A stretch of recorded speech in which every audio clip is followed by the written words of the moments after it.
ያው በዛ ሰዓት ወንድ ነኝ ብልቴን ሸጥኩኝ እና ያው የተወሰነ ገንዘብ አገኘው በመሸጤ እኔ እዛ በሄድኩበት ሰዓት እንዲዳለኝ ምናምን አስሞልቼው ነው እንጂ በፊት ቀጥ ያለ የተስተካከለ የወንድ ልጅ አቋም ነበር የነበረኝ አሁን እንደምታየው ትንሽም ቢሆን አስሞልቼ ጨምሬ ነው እና እንደውም እንደተመለስኩ አካባቢ እዛው ሰፈር ጎረምሶች ራሱ ያስቸግሩኝ ነበር ያው መጀመሪያ ሲሄድ እንደነገርኩ ብልት እንደሚሸጥ ምናምን አውቃል ነበር የሚሄድኩት ምናምን ግን እዛ ሲሄድ ነው እንደሚሸጥ ያወቅኩት እንደውም እንደሚሸጥ ካወቅኩ በኋላና በዛ ነው ያህል ገንዘብ እንደሚሸጥ ካወቅኩ በኋላ $35,000 ነበር በዛ ሰዓት እኔ የሸጥኩት ማለት ነው ምናልባት ብለቴ ማሪፍ የሚባል ነበር ምናልባት ለዛ ሊሆን ይችላል አላቅም እንደዛ ያወጣው እንዴ ሴክስ የፈለገች ሴትማ እሱ ጋር ነው የምትሄደው ነው የሚባለው በቃ ማንንም ያውቃል እንደውም የሆነ ሰዓት አስተማሪው ለማውጣት ፈልጌ ነበር ተማሪ ጨርሼ ማለት ነው እና በጣም አረ እንዴ እሱ በሴክስ በቃ ስለ ሴክስ ከተወራ የኔ ስም አብሮ ነው የሚነሳው ነበር የመጣሁት ነገር ለራሴም ለማውራት ይከብደኛል አሁን ላይ ማለት ስለ እኔ እንጃ አንተ ራስህ ስትሰማ ምን እንደሚሰማ አላቅም ግን የግድ ደግሞ ሰው መስማት ማወቅ ሰው ስለ ወጣ ያለ ሰው ሳይሆን እናንተ ምናልባት መፍትሄ ያገኙበታል ብዬ ስላሰብኩ እናንተ ብትሰሙት ያው ለኔ መፍትሄ ሊሆን ይችላል ብዬ ስላሰብኩ ነው እንጂ እንደዚህ ቀላል እንደምታስበው አይነት ጉዳይ አይደለም ይዤ መጣሁት እና ምን እንደሚሰማ አላቅም አንተም ስትሰማ እኔ ጃስ የማገምተው ነገር ስለሆነ ማለት ነው ለምን እንደሚሰማ አላቅም እንግዲህ ችግር የለም ምን የተፈጠረብሽ ነገር ካለን በደንብ ሳትፈሪ ሁሉ ነገር ችግር የለውም ግልጽ ሆነ ነገር ነው ችግሩን መፍታት ካለብንም ግልጽ መሆን ስላለብሽ ምንም ነገር ሳትደብቂኝ ሁሉ ነገር እንድነግሪኝ ነው ፈልገው ያው እሱማ ለመደበቅ ባስብኩ መጀመሪያም ራሴ ፈልጌ ይሄን ያህል አልመጣም ነበር ግን ደግሞ ካደግንበት ማህበረሰብ አንፃርም ከኖርንበት ያገራችን ሁኔታ አንፃርም አንተ ራሱ አሁን ስትሰማው እኔ እንጃ አላቅም በጣም ማጠብቀው ነገር ስለሆነ ለዛ ከዛ አንፃር ነው እንጂ ያው ላለመናገር ባስብ ወይም ደግሞ በፈራ ጭራሹንም አልመጣም ነበር በቃ እዚሁ ነው ኑሮዬ ማለት ነው እንዳጠቃላይ እዚሁ ነው ኑሮዬና ግን ቤተሰቦቼ እኔ የመጀመሪያ ልጃቸው ነኝ ለቤተሰቦቼ እና እኔን ትንሽ ካደግኩ በኋላ የተወሰነ ከፍ ካልኩ በኋላ እዚህ እነሱ አይኖርም አሁን ድረስ አልመጡም እነሱ ማለት ነው ምናልባት ከነሱ ጋር በርቀት መኖርም ሊሆን ይችላል ይሄን ነገር እንዲፈጠር ያደረገው እሱም ሊሆን ይችላል ብዬ አስባለሁ አሁን ላይ ስኖር ማለት ነው አሁን ላይ ሳስበው ያ ነገር ሊሆን ይችላል እና ቤተሰቦቼ ያው እንዳልኩ ከኔ ጋር ብዙ አልቆዩም አሜሪካ ላይ ነው ኑሯቸው አሁንም ቢሆን እዛው ነው የሚኖሩት ያው እዛ ወልደዋል አሁን ላይ ከኔ በኋላ የተወለዱ ልጆችም ነበሩ እዚህ ግን እነሱ እዚህ አልቆዩም ይዘዋቸው ነው ሄዱት እናም አሁንም እዛው ነው ያሉት ያው አሁን ላይ ከነሱ ጋር ያለኝ ግንኙነት ምናምን ተቋርጧል ምናልባት መጥቶም ሊሆን ይችላል አላቅም ግን ያው ቤተሰብ የሚያስከፋም ነገር ስለነበር እነሱ አሁን ላይ እዚህ ሆኑ እዛ ይሆኑ በእርግጠኝነት ማውራት አልችልም ግን እስከ ተወሰነ ጊዜ ላይ እኔ ከነሱ ጋር በመገናኝበት ሰዓት እዛው እንደነበሩ አውቃለሁ እና ያው ጥለውኝ ከሄዱ በኋላ ነው እነዚህ ነገሮች መፈጠር የተጀመሩት ማለት እችላለሁ እዚህ እኔን ካክስቴ ልጅ ጋር ነበር ጥለውኝ የሄዱት እና ያክስቴ ልጅ ምንም ያው እኩል እድሜ ክልል ላይ የነበረን ልጆች ነበርን በዛ ሰዓት እና ለኛ ምንም ያሳስብ ነገር አልነበረም የኛ ስራ ያው እንደማንኛውም ሰው መማር አለብን ብለን ስለምናስብ ብቻ ትምህርት ቤት መሄድ መምጣት ምናምን ነው ገንዘብ የሚላክልን ሙሉ ለሙሉ ከውጭ ነው የሱም ቤተሰቦች እንደዛው ናቸው እዚሁ ያልነበሩም የሱምና እኛ የገንዘብ ችግር አያሳስበንም ምናምን በቃ እንደፈለግ ብዙ አይነት ወጣ ያሉ ነገሮችንም መከታተል ጀመርን ብዙ በቃ ይሄ ጭራሽ ከኛ ማህበረሰብ ጋርማ ጭራሽ ሊወራም ያስጠላል እንኳን ሊደረጉ ማለት ነውና ያክስቴ ልጅ ወንድ ነበር ማለት እንዴት መሰለህ ወንድ ነበር ስለ ያው ነበር የሚባሉ ብዙ ጊዜ የተቀየሩ ነገሮች ናቸው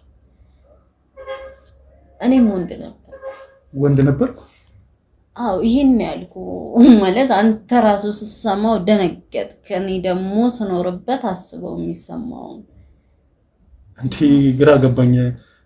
ማለት ወንድ ነበርኩ ስትይ እንዴት አድርገኝ? ግልጽ አድርጊልኝ እስቲ፣ በደንብ ግልጽ አድርጊልኝ።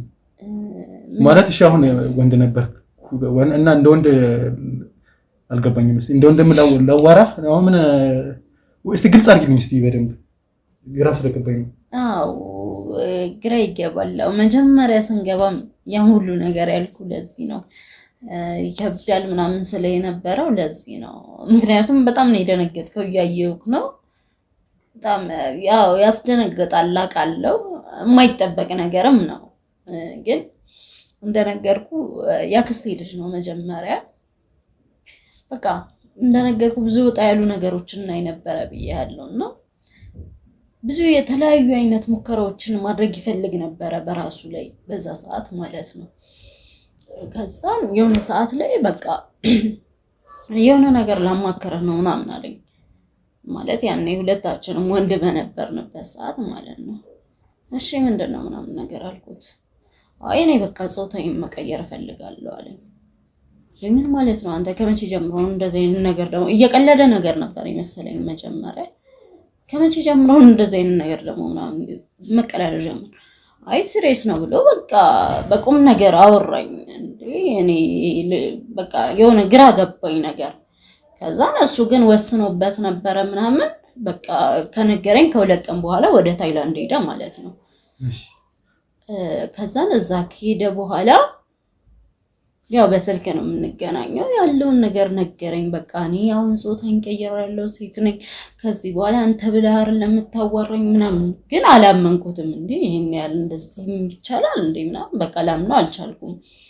ከዛም በኋላ ከተወሰነ ጊዜ በኋላ አንተ ራሱ ለምን መተህ አትሞክረውም ምናምን አለኝ። አንተ የመራህን ነው ምናምን። አዎ በጣም ሲጀመር በቃ ስለማታውቅ ነው ምናምን ነገር በጣም ለማሳመን እኔ ሞከረ ማለት ነው። የተወሰነ ሰዓት አረ የማይሆን ነገር ነው ምናምን ስለው ነበረ። ግን ይሄ ስናየው የመጣነው ነገር የሚሆን ከሱ ጋር እዚህ ጋር በነፃነት እንደፈለግኩ መንቀሳቀስ ቤተሰብ የሚቆጣጠረኝ ስላልነበረም በዛ ሰዓት ይሁን እኔ እንጃ። በመጨረሻ በሀሳቡ ተስማማው ማለት ነው።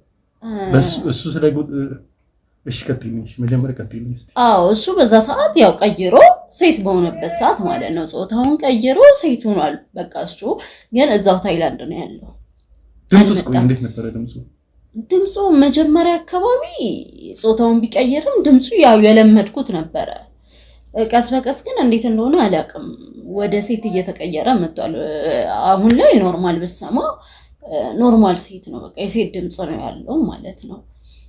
ያው የኔስ እንዴት ነው? ያው ያንቺ እኔ ስልሽ አሁንም አላመንኩም፣ ለማመንም ከባድ ነው።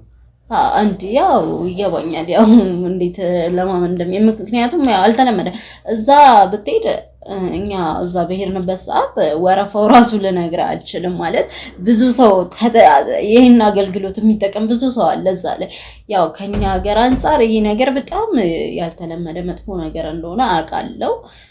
ግን እዛ ሀገር ላይ በቃ ይሄ ኖርማል ስራቸው ነው፣ ምንም ማለት አይደለም። ለነሱ የተለመደ ነገር ነው። እና በቃ ካልመጣ ምናምን ነገር አለኝ። መጨረሻ ላይ በቃ ተስማማው ማለት ነው እንደነገርኩ። ከዛን ያሉትን ነገሮች አዘጋጀው ምናምን ለቤተሰቦቻችን አልተናገርንም። ያ ሁሉ ሲሆን እሱ እዛ ሲሄድ እኔ በቃ ዝም ብሎ የራሴን አፕዴት ማድረግ እፈልጋለሁ ምናምን ብሎ ሂዷል ነው ያልኳቸው ለቤተሰቦቼ። እነሱ እያገኙት አልነበረም። በተለይ ድምፁ መቀየር ከጀመረ በኋላ ሊያገኛቸው አልፈለገም እሱ። እኔ እንደዛ ማለት ጀመርኩለት። ያው አብሮኝ ያደገ ነው ምናምን ያው አንድ ሰው ብለን በቃ በአንድ ሀሳብ ነው የምንስማማው ብዙ ጊዜ ለዛ ማለት ነው። ከዛ እኔም ያሉትን እዚህም የተወሰነ ገንዘብ ተበዳድሬ ከሰዎችም እዛ በቃ ከቤተሰብ እንኳን እስኪላክልኝ መጠበቅ አልቻልኩም። በቃ እሱ ያለውን ነገር ከነገረኝ በኋላ በጣም ፍላጎቴ ጨመረ ማለት ነው። ጾታ የመቀየር ፍላጎቴ ጨመረ በቃ።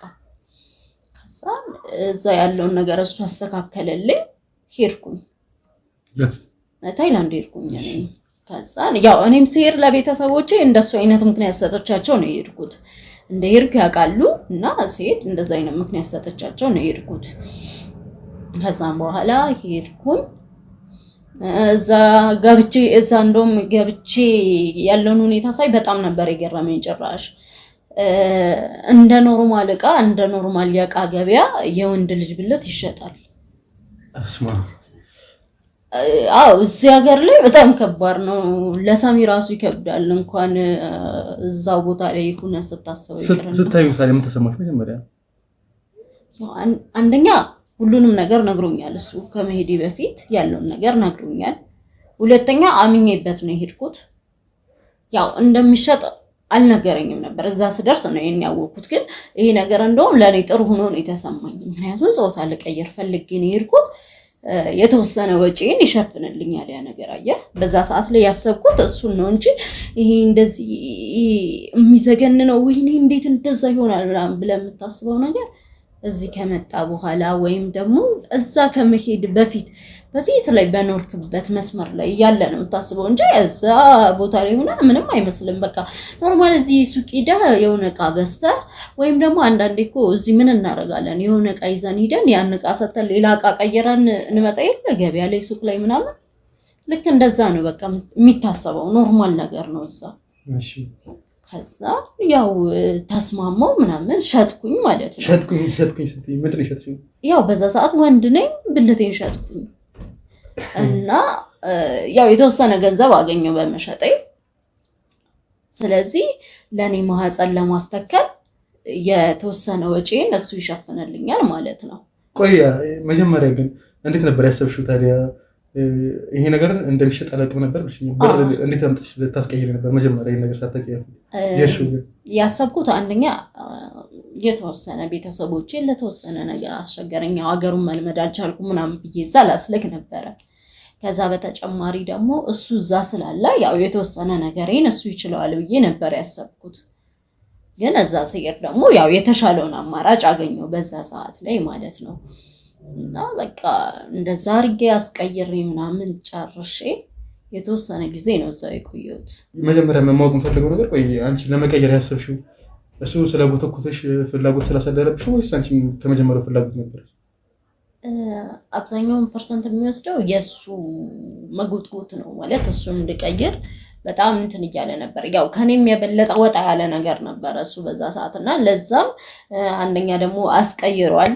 እሱ በጣም እኔ ላይ ጫና እንዲፈጠር አድርጓል። በጣም እኔ እንድቀይርም በጣም ፍላጎት ነበረው ምናምን ከሚለኝ ነገር አንፃር በጣም ይጫነኝ ነበር እንድቀይር። እኔ ደግሞ ያው እንደ ጓደኛም እንደ ወንድምም አብሮኝ እንዳደገ ሰው ብዙ ጊዜ ብዙ ነገራችን አብሮ ስለሆነ እሱ ነገር ትንሽ ጫና ፈጠረብኝ። ግን ደግሞ ከዛ በኋላ የሚያረጋቸውን ነገሮች ምናምን ሲነግረኝ ደግሞ የተወሰነ የኔን ፍላጎት ተጨመረበት። የሆነ እሱ እዛ ሆኖ ራሱ ካስቀየረ በኋላ ያለውን ነገር ሲነግረኝ የተወሰኑ ነገሮችን ለእኔ ለማግባባት ሲነግረኝ ያው ለማግባባት ብቻ ሳይሆን እሱ እያደረገው የነበረው ነገር ነው። በዛ ሰዓት እኔ ለማግባባት ብሎ የውሸት የፈጠረው ነገር አልነበረም እና እሱ ነገር ነው ተጨማምሮ አንድ ላይ እኔም በዚህ ሀሳብ እንድስማማ ያደረገኝ ማለት ነው። እና ያው በቃ ይከብዳል። በእርግጥ ግን በሰዓቱ ላይ ይሄ ሌላውን ነገር የምታስብበት ሁኔታ ውስጥ አትሆንም። በተለይ እዛ ከሄድኩ በኋላ እንደነገርኩ ነው በቃ ምንም ሌላው ነገር ግድ አልሰጠኝም ነበረ። ሲቀጥል እሱ ደግሞ ካስቀየረ በኋላ እዛው ሴተኛ ዳሪነት እንደጀመረ ነግሮኝ ነበር እና እሱን ነገርም ሲነግረኝ በቃ ፍላጎቴ ጨመረ ማለት ነው። እኔም ማለት ያው ሰው አይደለን አዲስ ነገር መሞከር እንወዳለን። ምንም እንደዚህ ወጣ ያለ ነገር ቢሆንም ግን ሰው እንደመሆናችን አዲስ ነገሮችን ማወቅ መልመድ ምናምን ጉጉት አለብን። ለዛ ያው እኔም ፍላጎቱ ኖረኝ ማለት ነው። እና ያው እዛ ብዙም አልቆየውም። ወዲያው በቃ ከሸጥኩ በኋላ ወዲያው ቀዶ ጥገናው ተሰራ ምናምን ያለውን ነገር ጨረስኩ ማለት ነው። የጨረስኩ አካባቢ ወዲያው ማለት ሕክምናው እንዳለቀ አካባቢ የተወሰነ ጊዜያት በጣም ተቸግሬ ነበር ማለት እችላለሁ። በጣም ከባድ ጊዜ ነበረ። እንደፈለኩ እንኳን ሄጄ ሽንት ቤትም ማልጠቀምበት ጊዜ ነበር። እንደፈለኩ ሽንቴን መሽናት አልችልም ነበር ምናምን በዛ ሰዓት በጣም ከብድ ነበረ የነበረው ነገር ለተወሰኑ ጊዜያት። ግን ያው የተወሰነ ጊዜ ነው። ከዛ በኋላ ወደ መላመዱ መጣን ማለት ነው። ከዛን ወደ መላመዱ ከመጣው በኋላ ምናምን እሱ እዛ ለመቆየት ቢፈልግም እኔ አልፈለኩም እዛ መቆየት። አገሬ ላይ መጥቼ ማለት እዚሁ ተመልሼ ያው እሱ እዛ እንደጀመረው ሴተኛ ዳሪነቱንም ለመስራት ፈለኩኝ። በቃ ውስጤ እንደዛ መፈለግ ጀመረ ማለት ነው። እና አልቆየሁም፣ ተመለስኩ፣ መጣሁ እዚህ። ግን እዚህ ስመጣ እኔ እንዳሰብኩት አይነት ነገር አልነበረም የገጠመኝ። ምን አስበሽ ነበር? ያው እኔ እዚህ ስመጣ ያሰብኩት በቃ እንደ በፊቴ የበፊቴን አኗኗር ይዤ እቀጥላለሁ። ምንም እንዳልኩ ሴተኛ ዳሪ መሆን ብፈልግና እሱን ስራ እሰራለሁ ብዬ ባስብም እሱን ለመስራት በመጣም ግን ደግሞ ይሄ ከማህበረሰቡ ጋር ምናምን ያለኝ ነገር እንደዚህ ይሆናል ብዬ አላሰብኩም ነበረ። ማህበረሰቡ በጣም ነበር እንደመጣው እንደውም በጣም ብዙ ነገሮች በቃ እና በፊት ከነበርኩበት አካባቢ በቃ ጭራሽ መቆየት አልቻልኩም ነበረ። እንዴት አልገባኝ? ያው ማህበረሰቡ አስበው እኔን በፊት የሚያቀኝ ወንድ ሁኜ ነው እኮ ማለት ሴት ስትሆኚ ማለት ሙሉ ለሙሉ አልተቀየርሽም። ገጽታሽ አሁን እንዳየት ከሆነ እንዴት ሊያኩስ ይችላል? አንደኛ ያው ትመጣለህ፣ ቤት የነበርክበት ትገባለህ። ሁለተኛ ደግሞ እንደነገርኩ አሁን የልጁ ድምፅ ራሱ ብዬ ነገር ያለው መጀመሪያ አካባቢ ላይ ኖርማል መጀመሪያ የነበረው የወንዱ ድምፅ ነበር የነበረው። ከጊዜ በኋላ ነው ወደ ሴት መቀየር የጀመረው። የኔም እንደዛ ነበረ። እንደዚህ ሙሉ ለሙሉ አልተቀየረም ነበረ። በዛ ሰዓት ላይ ያ የሚያውቁት የበፊቱ ያ እዛ ቤት ሲገባ የነበረው ልጅ ድምፅ ነው የሚያውቁት። የፊት ገጽታም ቶሎ አይቀየርም። ያው ከዛ በኋላ ብዙ ነገሮችን በማድረግ ነው እኔ ሙሉ ለሙሉ ወደ ሴት ያመጣሁት እንጂ የፊት ነገርም ሙሉ ለሙሉ አይቀየርም። በቃ የሚያቀሰው ያውቃል። እንዳጠቃላይ የሆነ ነገር ቢቀየርበትም ያውቃል የሚያቀሰው። የለመድከው ነገር እንደዚህ ስታዩ ቶሎ አይቀየርብም። ሲቀጥል ደግሞ እኔ እዛ በሄድኩበት ሰዓት እንዲዳለኝ ምናምን አስሞልቼው ነው እንጂ በፊት ቀጥ ያለ የተስተካከለ የወንድ ልጅ አቋም ነበር የነበረኝ። አሁን እንደምታየው ትንሽም ቢሆን አስሞልቼ ጨምሬ ነው እና እንደውም እንደተመለስኩ አካባቢ እዛው ሰፈር ጎረምሶች ራሱ ያስቸግሩኝ ነበረ። በዛ በመንገድ ሳልፍ ምናምን ነገር ግን የሚያቅሰው ያውቃል። እንደዛም ሙሉ የሆነ ነገር ቅይር ብሎበት ግን እኛ ሀበሾች እንጠራጠራለን ብዙ ጊዜ ካየህና ይጠራጠሩ ነበረ ምናምን እና እሱ ነገር በቃ ምንም ሰላም ሊሰጠኝ አልቻለም። ለነሱም ሰላም ሊሰጣቸው አልቻለም። ለኔ ብቻ አይደለም። ቆይ ሳይሽ ራሱ ፊትሽ ላይ ምንም ነገር የለብሽም ፀጉር ነገር እንዴት ይሄ ራሱ ሊሆን ይችላል? ይሄም አስጠፍቼው ነው እንደነገርኩ መጀመሪያ እንደመጣው ፊቴ ላይ ያለው ነገር ምናምን የሰውነቴ ቅርጾች ምናምን እንደ ወንድ አልነበሩ እንደ ሴት አልነበሩም። ከዛ ግን በጊዜ ሂደት ማጥፋት ያለብኝን ነገሮች እያጠፋው እንደ ሴት ማድረግ ያለብኝን ነገሮች እያደረኩ አስፈላጊ ከሆነ ሜካፕም እየተጠቀምኩ ብዙውን ጊዜ እንደዛ እያደረኩ አሁን ላይ ግን ያው መጥቷል ሙሉ ለሙሉ በሚባል ሁኔታ ሴት ነው የምመስለው። ሁኛለሁ አሁን ላይ ሲጀመርም ሁኛለሁ። ስለዚህ ያው እንደዛ ነው ያመጣሁት እንጂ መጀመሪያ በዛ ሰዓት ላይ የወንድ ገጽታ ነው የነበረኝ። ያው እንደዛ ስለነበር ብዙ ጊዜ ሰዎቹም ያው ያቁኝ ነበር ማለት ነው። ስለዚህ እዛ መቆየት አልቻልኩም በቃ። እና ደግሞ ቤተሰቦችም ያለውን ነገር በተወሰነ መልኩ ሰሙ እና እነሱ ሲሰሙ ቤተሰብ እንዴት ነው ይሄን ነገር የሚቀበለው? አስበው አንተ። በጣም ቤተሰቦችም ተናደዱብኝ ጭራሽ በቃ። እና እዚህ ያለውን ቤት ራሱ ተወካይ ልከው እንዲሸጥ አደረጉ ምናምን በቃ። ስለኔ መስማትም ማየትም ምንም ነገር አይፈልጉም። ያው እኔም አልፈርድባቸውም ብዙ፣ ምክንያቱም ይሄ ከአንተ ወልደህ ካሳደገው ልጅ የማይጠበቅ ነገር ስለሆነ በእነሱም አልፈርድባቸውም እኔ ማለት ነው። ያው ከዛን ሰፈር መቀየር ነው በቃ የነበረኝ አማራጭ። ርቄ ከሰፈራችን ቀየርኩኝ። ተወልጄ ካደኩበት ሰፈር ማለት ነው ርቄ ቀየርኩ። ቀይሬ ሄጄ ያው ሴተኛ ዳሪነት ነው የጀመርኩት። የቤተሰቦቼ ገቢም ቁሟል። ለኔ ምንም አስፈላጊ የሚባሉ ነገሮችን ማግኘት አልቻልኩም። ያ ወንድሜ አሁን ላይ እህቴ ያው እዛው ነው እስካሁን ታይላንድ ነው አልመጣም። እዛው ያለው ነገር ተስማምቶታል። ስለዚህ በቃ እኔ ያለኝ አማራጭ ያገኘሁትን ነገር መጠቀም ነው። ያገኘሁት ነገር ደግሞ ለኔ በዛ ሰዓት ላይ ይሆነኛል ብዬ ያሰብኩት ሴተኛ ዳሪነትን ነው።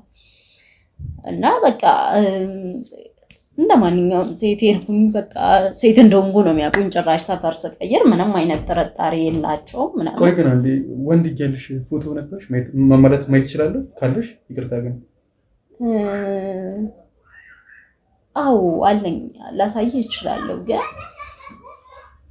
መጀመሪያ ይሄን ነገር ልጨርስልህ እፈልጋለሁ። ስለ ይሄ እኔ ወንድነቴን እንደዚህ ላንተ ከማውራቴ ተጨማሪ አሁን ላይ ላማክር የመጣሁት ነገር አሁን ላይ እንደዚህ ሆነልኝ የፈለኩት ነገር አለ።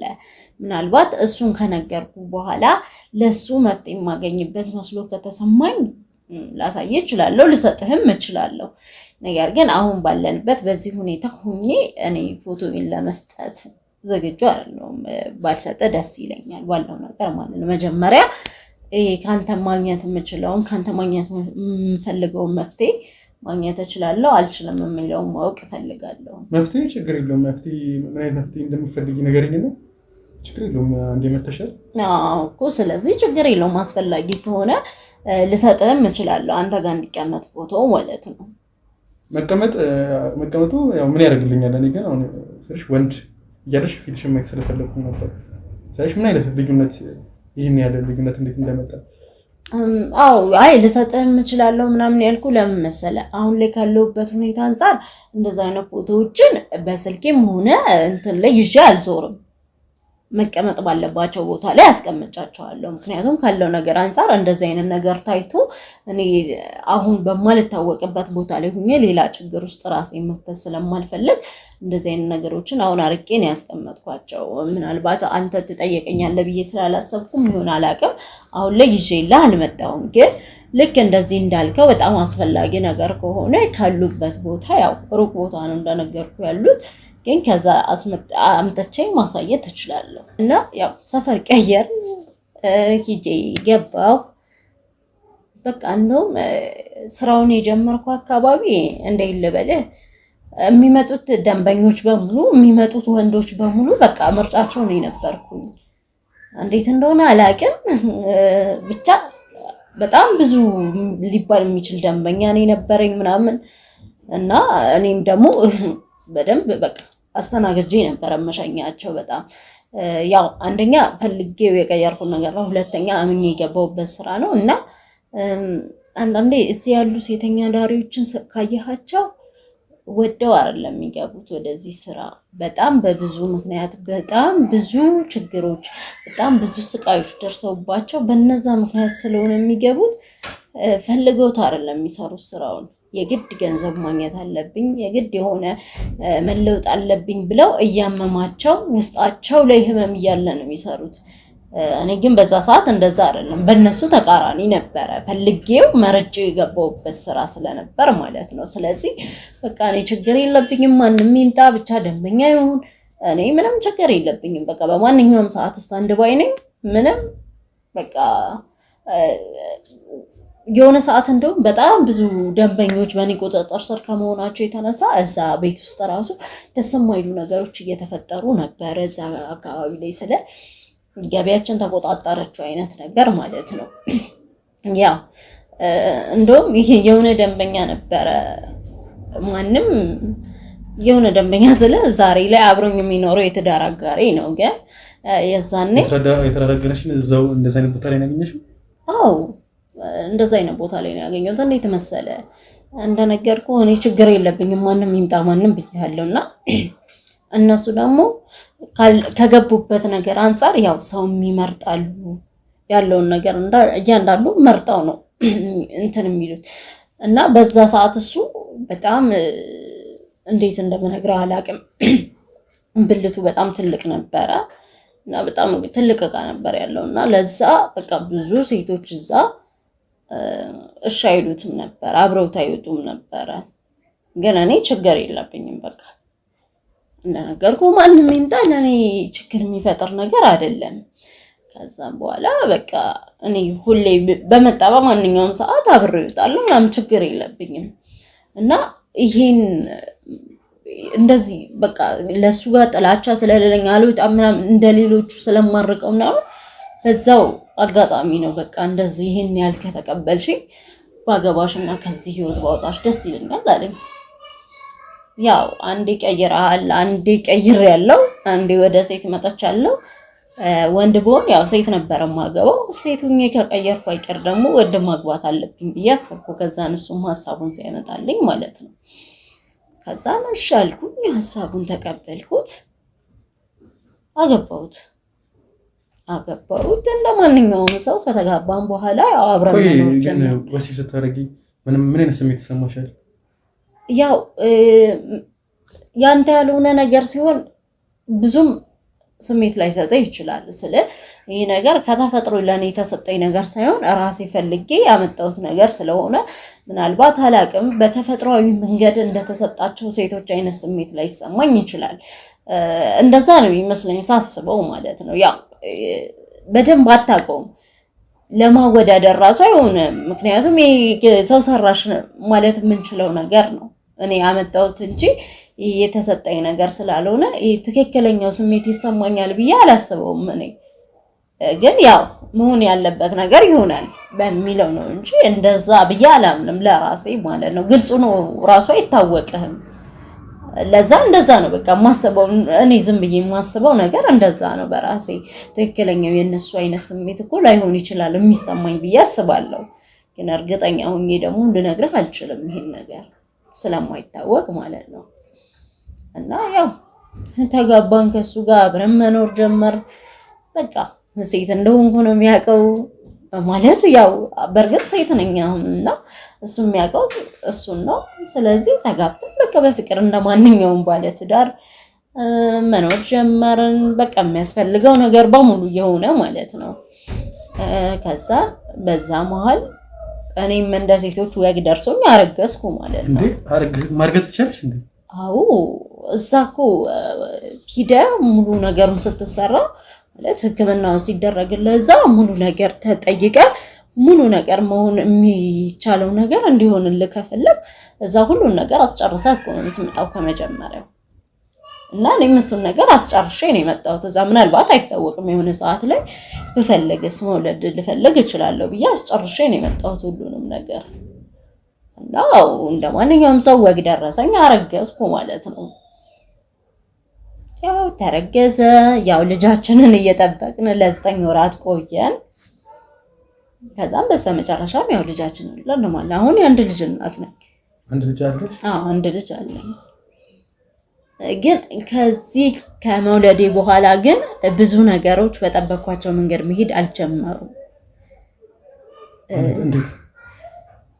በቃ ልጄ ህፃን እያለ ያው የህፃን ልጅ መልክ ይቀያየራል ምናምን በማለት ብዙም ትኩረት አልሰጠነውም ነበር።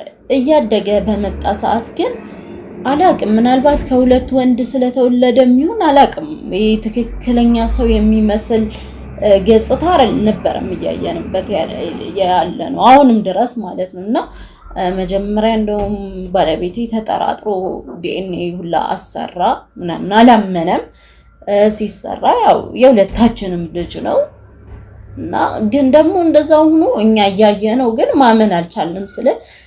ይህን ነገር ያው ባለቤቴ አያውቅም፣ ግን እኔ ስለማውቀው ምናልባት ውስጤ ላይ ስጋት ፈጠረብኝ። ታውቃለህ እኔ የመጣሁበትን መንገድ አውቀዋለሁ፣ እኔ የቀየርኩትን ነገር አውቀዋለሁ። እኔ ምን አይነት ሁኔታ ላይ እንዳለው ስለማውቀው ምናልባት ከሁለት ወንድ መወለድ ይሆን እንደ ልጃችን እንደዚህ አይነት ሁኔታ እንዲሆን ያስቻለው የሚለው ነገር በጣም እንትን እያለ ልጁ በቃ ፊቱን ስታየው ፊዚካሊ እንደዚህ ትክክለኛ የሰው መልክ አትጠብቅም። በቃ የሆነ እኔ እንጃ እንዴት ልንገርህ፣ ብቻ ሙሉ ለሙሉ የሰው መልክ አይታይም ፊቱ ላይ ራሱ ማለት ነው። የሆነ ሰውነቱ ላይ ያለው ነገር እጁ እግሩ ላይ ያለው ነገር በራሱ አያስደስትም። በቃ የሆነ ሙሉ ለሙሉ ሰው ነው ለማለት የሚከብድህ አይነት ፍጡር ነው። በቃ እኔ የራሴ ልጅ ነው። ሲቀጥል ደግሞ ያው ባለቤቴም እንግዲህ አላቅም እኔ ሰው እንደሆነ ነው የማውቀው ባለቤቴም እኔም ያው ጾታ ከመቀየሬ ውጪ ሰው ነኝ። ግን ልጃችን እንደዛ ከኛ የተወለደም አይመስልም። ምን በቃ እንዴት እንደምነግርህ አላውቅም። እንዴት ለመግለጽ ራሱ የሚከብድ ነው። የገንዛ ልጅ ሁለት ናቸው አይደል? ሁለት ከሁለት ወንድ ነው የተወለደው ብለሽ ካሰብሽ ደውለሽ አላጠራሽም? እንደዚህ ነገር ከተፈጠረ ሌላ ቦታ ያው የቅርቤ የምልህ እኔ ያክስቴ ልጅ ነው። አሁን ላይ ሴት ናት፣ ያው ያክስቴ ልጅ ናት። እሷ ደግሞ ለረጅም ጊዜ በመሀላችን ክፍተት ተፈጠረ። ከእሷ ጋርም ብዙ እየተገናኘን አይደለም ምናምን። ግን እሷ በዛ ሰዓት ላይ እሷ የመውለድ ፍላጎት አልነበራትም። ለዛ ብዙም እውቀቱም አልነበራትም። መጀመሪያ አካባቢ ጠይቂያት ነበረ። እንደውም ግን እሷ ሲጀመር አንቺ ማን ውለጅ ብሎሽ ነው? እኔ ታውቂያለሽ እንደዚህ አይነት ነገር አልነካከም ሲጀመር ምናምን አለችኝ። ያው ሌላ ግን እማቀው ይሄን ያህል እንደዚህ አይነት ነገር የፈጠረ የቀየረ እማቀው ሰው ስለዚህ ቦታ ላይ በተለይ ምንም እንትን ማለት አልቻልኩም። እንደውም ከዛ በኋላ ሕክምናውን ወዳረኩበት ሐኪም ቤት ሂጄ ታይላንድ ማለት ነው ለማጣራት ፈልጌ ነበር። ግን አሁን ያለው ሁኔታ ደግሞ አሁን ያለኝ የገቢ ምንጭ እንደፈለክ ተነስተህ የምትሄድበት አይደለም። እሱን በማሰብ ነው እንጂ ብዙ ነገሮችን ለመሞከር ፈልጌ ነበረ። ግን ካለው ሁኔታ አንፃር ደግሞ እነዛ ማድረግ አልቻልኩም። ግን ምናልባት አላቅም እዚህ እናንተ ጋር የተለያዩ መፍትሄዎች ስላየው ይሄ ነገር ምናልባት እነሱን ሄጄ ባማክራቸው አላቅም እኮ ምናልባት ይሄን ሚዲያ ባለቤቴ የሚከታተለው ከሆነ ሊጠረጠር ይችላል ሊያውቅ ይችላል። እና እሱ ነገር እንደውም በጣም አስፈርቶኛል። መፍትሄ ሳላገኝበት ይሄን ነገር እሱ አወቀ ማለት ምን ሊፈጠር እንደሚችል አስበው አንተ ራስህ። ስለዚህ እሱ ነገር እንደውም በጣም ከብዶኛል። እና በቃ እንዴት ለምን ቆይ ይሄ ነገር የተፈጠረው ስንት ጊዜ ሆነ? ልጅሽ ከተወለደ ልጅ ስንት ዓመቱ ነው? ይሄ አሁን አንቺ ጾታሽን አስቀየርሽው ምን ያህል ጊዜ ሆኖታል? ጾታዬን ካስቀየርኩ ወደ 5 ዓመት እየሆነው ነው። 5 ዓመት አካባቢ ልጄ አሁን 2 ዓመት ከ3 ወሩ ነው። ያው ብዙም አደጋ አይባልም። 2 ዓመት ከ3 ወሩ ላይ ያለ ልጅ ነው ገና። ያው ካሁን መስተካከል ያለባቸው ነገሮች ካሁን መስተካከል አለባቸው ብዬ ስላሰብኩ ነው እንጂ እድሜው ትንሽ ነው ገና። ወደ ኋላ ልመለስሽና እስቲ ታይላንድ እያለሽ እንዴት ነበር? እስቲ ያ ጊዜ እስቲ ንገሪኝ እስቲ በደንብ ስታስቀይር የነበረበት ሰዓት ላይ። ሳስቀይር የነበረው ጊዜ ያው አብዛኛውን ቅድም ነገር ያለው ማለት ይቻላል። ያው መጀመሪያ ሲሄድ እንደነገርኩ ብልት እንደሚሸጥ ምናምን አውቄ አልነበረም የሄድኩት ምናምን። ግን እዛ ሲሄድ ነው እንደሚሸጥ ያወቅኩት። እንደውም እንደሚሸጥ ካወቅኩ በኋላ እና በዛን ያህል ገንዘብ እንደሚሸጥ ካወቅኩ በኋላ $35,000 ነበረ በዛ ሰዓት እኔ የሸጥኩት ማለት ነው። ምናልባት ብልቴ አሪፍ የሚባል ነበረ። ምናልባት ለዛ ሊሆን ይችላል አላውቅም እንደዛ የወጣው።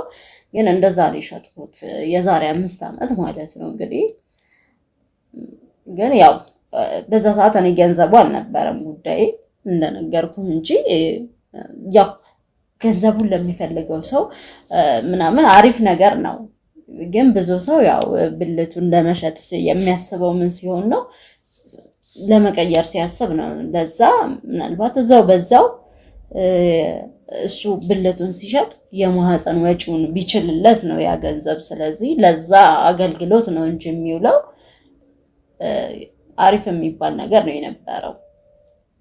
እኔ አሁን በዛ ሰዓት ላይ ለምሳሌ የማህፀኔን ወጪ እዛው ብልቴን ሸጥኩ፣ በዛው ወደ እኔም ገንዘቡ አልገባም።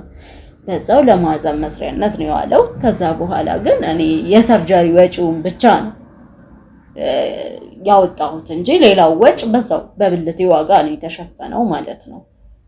እና ያን ያህል ነበረ በቃ ገንዘቡ አጠቃላይ ምን አለፋ። ስለዚህ እኔ በዛ ሰዓት የፈለኩት ነገር ማህፀን እንዲኖረኝ ብቻ ነው።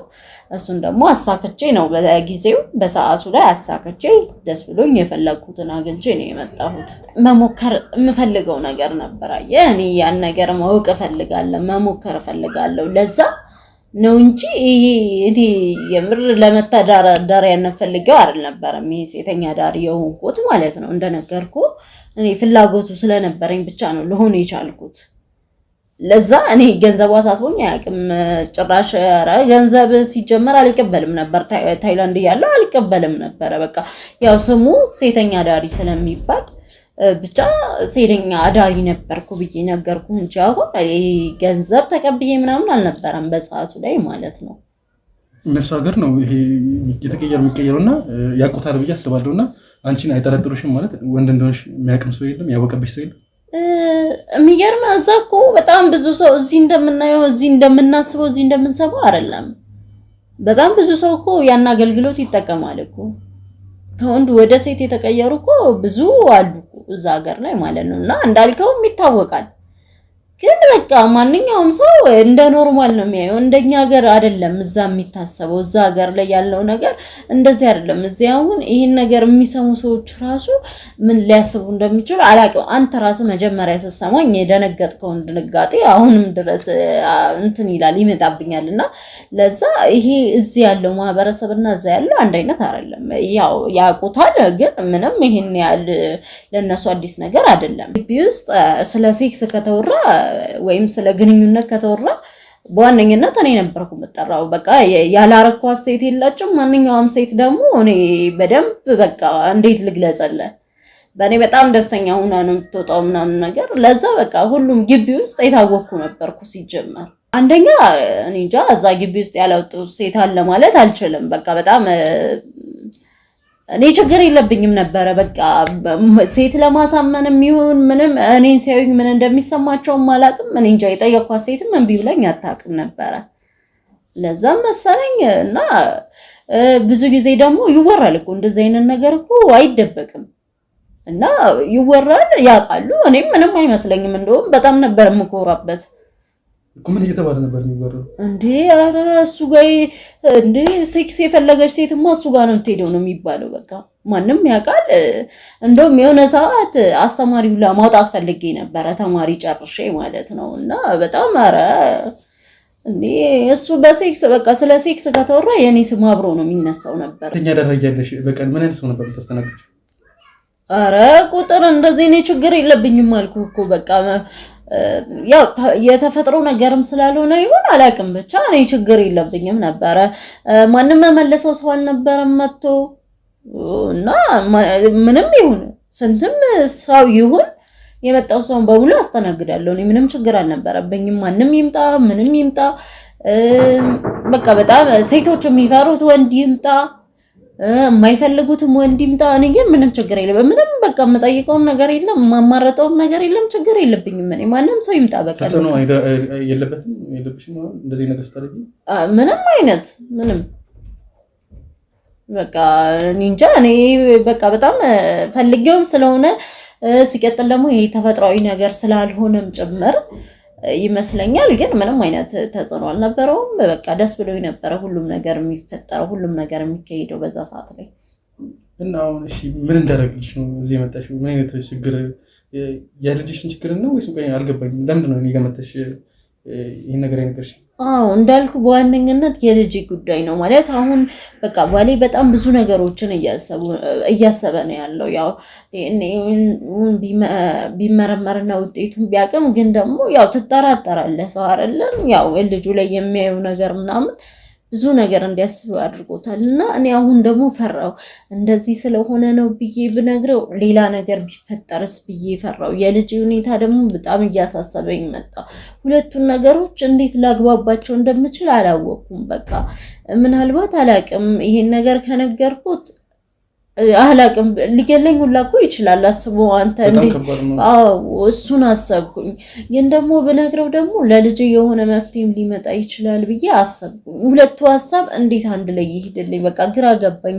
እሱን በምን አድርጌ ለልጅ መፍትሄ ማግኘት እንደምችል አልቻልኩም። ለዛ ነው በቃ በዋነኝነት የመጣሁት። ምናልባት አላቅም አንተ ጋር የተሻለ ነገር ሊኖር ይችላል። ምናልባት ተማክረህም ቢሆን ወይ ደግሞ ከተለያዩ ነገሮች እንደዛ አይነት ነገር ከሰማ ምናልባት አላቅም ምን ሊፈጠር የተፈጠረበት ሰው ይኖርም አላቅም። ሌላ ያው እንደነገርኩህ እኔም ብዙ ኮንታክት ማግኘት አልቻልኩም ከእንደዛ አይነት ሰዎች ጋር። ስለዚህ የተሻለ ነገር በቃ ለልጄ የተሻለ ነገር እፈልጋለሁ። ልጄ እንደዚህ ሆኖ እንዲኖር አልፈልግም። ነገ ላይ የሚገጥመውን ነገር አላቅም። ያው እሱ ያደገ በሄደ ቁጥር ደግሞ ይሄ ነገር እሱ ላይ ተጽዕኖ ያሳድራል ልጄ ላይ ማለት ነው። እና እሱ ነገር ደግሞ እንዲፈጠርበት አልፈለኩም። ለዛ ነው መፍትሄ የምፈልገው ማለት ነው። ይሄ ነገር ነው ለዚህ ነገር ነው መፍትሄ የምፈልገው በዋነኛነት። እኮ ለባለቤትሽም እንድንነግረው ትፈልጊያለሽ? አሁን ይሄን ነገር መጀመሪያ ወንድ እንደነበርሽ እሱን እኔም ልነግረው አስቤ ነበር። እናንተም ብትነግሩት እንትን ግን ብቻ አላቅም። ሲሰማ መጀመሪያ እኔ ላይ የሚፈጠረው ነገር አለ። ሲቀጥል እኔንም ልጄንም በቃ ጥሎን ቢሄድስ ብቻ ፈርቻለሁ። እነዚህ ነገሮች አላቅም እንዴት እንደሚሆን ግን እሱ ሳይሰማ ደግሞ ልጄ የሆነ የሚሻሻልበት ለልጄ የተሻለ ነገር የማገኝበት ነገር ቢኖር የበለጠ ደስ ይለኛል። እኔ እንደዚህ ነገር ሰምቼ አላውቅም። እንደዚህ ነገር ሲያጋጥመኝ ለመጀመሪያ ጊዜ እንደዚህ ኬስ አሁን ሲገጥመኝ እስቲ ውጪም ሰው ማቋለ እንደዚህ ነገር ተፈጥሮ ከሚያውቅ ካለ እጠይቀዋለሁ። የሚረዳሽም ከሆነ እንድረሽ ቆይ አንቺ ግን አሁን ይሄን ነገር ስላደረግሽ ነው አይጸጽትሽም? ኧረ በጭራሽ በተለይ መጀመሪያ አካባቢ ኧረ ጭራሽ አይጸጽተኝም። ግን ምን አለ መሰለ ይሄ አንዳንዴ የሆነ ሰዓት አለ አይደል እንኳን ይሄን ያህል ተፈጥሮ ማስቀየር ይቅርና ትንሿ ነገርም አንዳንዴ የምታጸጽተኝ ጊዜ አለችና አሁን ወንድ በነበርኩበት ሰዓት ላይ ለምሳሌ በማንኛውም ሰዓት ሽንቴ ቢመጣ የትም ቦታ የትም ጥጋ ጥግ መሽናት እችል ነበረ። አሁን ላይ ግን ብዙ መጠበቅ ያሉብን ነገሮች አሉ። እንደፈለክ መጠቀማችልም ሴት ስትሆን ሲቀጥል ደግሞ ይሄ የወር አበባ በሚታይበት የወር አበባ ማለት ታያለሽ ማለት ነው። እንዲያው ይሄ ነገር እኮ አስተካክዬ ነው የመጣሁት አልኩ። በቃ መጀመሪያ በቀዶ ጥገና ወቅት ሁሉም ነገር ተስተካክሎልኝ እንድመጣ ነበር የፈለጉት እና ሁሉም ነገር በቃ ሴት ልጅ ሊኖራት የሚገቡ ነገሮች ተስተካክለውልኝ ነው የመጣሁት። ለዛው በየወሩ እንደማንኛውም ሴት ያለው እና በዛ ሰዓት ላይ ምናምን ያለው ህመም ምናምን በቃ ልነግር አልችልም። እነዚህ ሁላ ሴቶች ማለት በተፈጥሮ ሴት ሆነው የተፈጠሩ ሴቶች ይሄን ሁሉ ነገር ነው ችለው የኖሩት ማለት በጣም ይከብዳል። በጣም እኔ እንጃ እንደውም አደነኳቸው እነሱን። ከዛ በኋላ እነሱን ማድነቅ ጀመርኩኝ እና እዛዛ ጊዜ ላይ የተወሰነ አንዳንዴ በጣም ሲያመኝ ምናምን ነገር ያኔ የተወሰነ አልፎ ጸጸትበታለሁ። ግን ብዙም ይሄን ያህል የተጫነ ነገር በጣም ተሰምቶኝ የተጸጸትኩበት ነገር ግን የለም። ምንም አልተጸጸችም? ይሄን ነገር በማድረግሽ ምንም አይመስልሽም? አዎ በዛ ባልኩ አጋጣሚ ምናምን ነው እንጂ ምንም አይመስለኝም። እና በቃ እንዳልኩ ነው እኔ ዛሬ የመጣሁበት በዋነኝነት እሱ ነው። በቃ እኔ ማለት እሱን ብቻዬን ብነግረው የሚገለኛል። እንደነገርኩ ልጅ ያለበት ሁኔታ በጣም አሳሳቢ ደረጃ አለው። በዚህ በልጅነት እድሜው ካልተስተካከለ ደግሞ ነገ ላይ እየከፋና እየገፋ ሲመጣ የበለጠ ለልጅም ሆነ ለኔ የማይመለስ ችግር ነው ይህ ችግር። እና በቃ ባለቤቴም ብነግረው አሁን አስበው ጾታ አስቀየሬ እኮ ነው ወንድ ነበርኩ ሴት ነው አሁን ያገባው ብለው ቀጥታ እኔ እንጃ የመግደል እርምጃ ነው የሚወስደው። በሌላ ነገር ይመለሳል ብዬ አላስብም። እና ምናልባት በቃ እኔ በጣም በልጄ የመጣ ነገር ስለሆነ በጣም ገፍቶ ከመጣም በቃ ካንተ ጋር ሂጄ ያለውን ነገር ልንገረውና ለልጃችን የምንወስነውን ውሳኔ እንወስን። ብቻዬን ከነገርኩት ያው ለኔ አደጋ ነው በጣም እና አብረን ሄደን ብንነግረው ደስ ይለኛል። መልካም እንግዲህ ታሪክሽ ነግረሽኛል ብዙ ነገር። ይሄን አሁን አንቺ የተፈጠረብሽ ነገር እንግዲህ ውጭ ሀገር ባለሽበት ሰዓት የውጭ ሀገሮችን ቀላል ነገር ሊሆን ይችላል። እዚህ ግን ኢትዮጵያ ውስጥ ነው ያለነው። ኢትዮጵያ ውስጥ ደግሞ ይሄ ነገር በጣም ከባድ ነገር ነው። ያረግሽው ነገርም በጣም ከፈጣሪ ጋር የሚያራርቅ ነገር ነው። ባለቤትሽ ለማናገር ከሆነ እኔም አናገርልሻለሁ። አብረን ለመናገር ከሆነ እሱን ለማስማማትም ከሆነ አስማማልሻለሁ። ግን ይሄ ከሱ ጋር ለመቀጠልም ከአንቺ ጋር የመሆንም እሱ አንቺን የመተውም እንግዲህ የእሱ ምርጫ ነው የሚሆነው። እንደዚህ ነገር ውስጥ እኔም አብራቱንም አቱንም ልለው አልችልም ምን ያሆነ እሱም ማለት ነው። ስለዚህ አሁን አንቺ ያልሽው ነገር በጣም እኔም እንደውም እንደ ወንድምነትም እንደ ሚዲያ ባለቤትም መመክርሽ ከፈጣሪ ጋር ብትቀርቢ ነው። ንስሐ ብትገቢ አሁን ላንቺም የተሻለ ነው ብዬ አስባለሁ። እና ከሱ ጋር ያለውን ለማዋራት ከሆነ ችግር የለውም። እኔም አብሬሽ ሂጄ እሱን ለማስማማት እንሞክራለን። እና በመጨረሻ ማለት የምትፈልጊው ነገር ካለም መናገር ትችላለሽ ለሚዲያ። ያው እኔ በዋነኝነት መፍትሄው ነው። ከዛ ቀጥሎ ግን ማንኛውም ሰው አንዳንዴ ቸኩሎ ወይም ደግሞ ማድረግ አለብኝ ብሎ የሚያደርገው ነገር እና የሚወስነው ውሳኔ ለወደፊት ህይወቱ በጣም ወሳኝ ነገር ነው እና እያንዳንዱ የሚያደርገውን ነገር በማስተዋል ቢመራው ዛሬ ላይ የሚያደርገው ነገር ነገ ላይ ዋጋ ሊያስከፍለው የሚችል ስለሆነ ምናልባት ይህን ነገር ከኔ ሊማሩት ይችላሉ ብዬ አስባለሁ። ማለት አሁን ላይ እኔ በልጅም ይሄ ሁሉ ነገር የገጠመኝ ምናልባት ያኔ ላይ ቸኩዬ ወይም ደግሞ በሰውም ተነሳሽነት ልለው እችላለሁ፣ ግን ባደረኩት ነገር ነው ዛሬ እዚህ ደረጃ ልደርስ የቻልኩት ወይም ደግሞ እኔ የወለድኩት ልጅ ይሄን ያህል ሊያጠራጥረኝ የቻለው በዛ ምክንያት ስለሆነ ምናልባት ሌሎች ሰዎች ብዙ ነገሮችን ከማድረጋቸው በፊት የወደፊቱን መንገድ ማሰብ መቻል አለባቸው ብዬ አስባለሁ። ታስታለች እንግዲህ እሷም እዚህ በዋነኝነት የመጣችው እንግዲህ ለባለቤቷ እንድንነግርላት ነው። የተፈጠረባትን ነገር ያደረገችውን ነገርም ስላለ እሱን ነገር እንድንነግራት ነው። እንግዲህ እሱንም አናግረ ነው ያው እሱንም ለመናገር እንሞክራለን። እሱም ይስማማም ከሆነ እንግዲህ የምናየው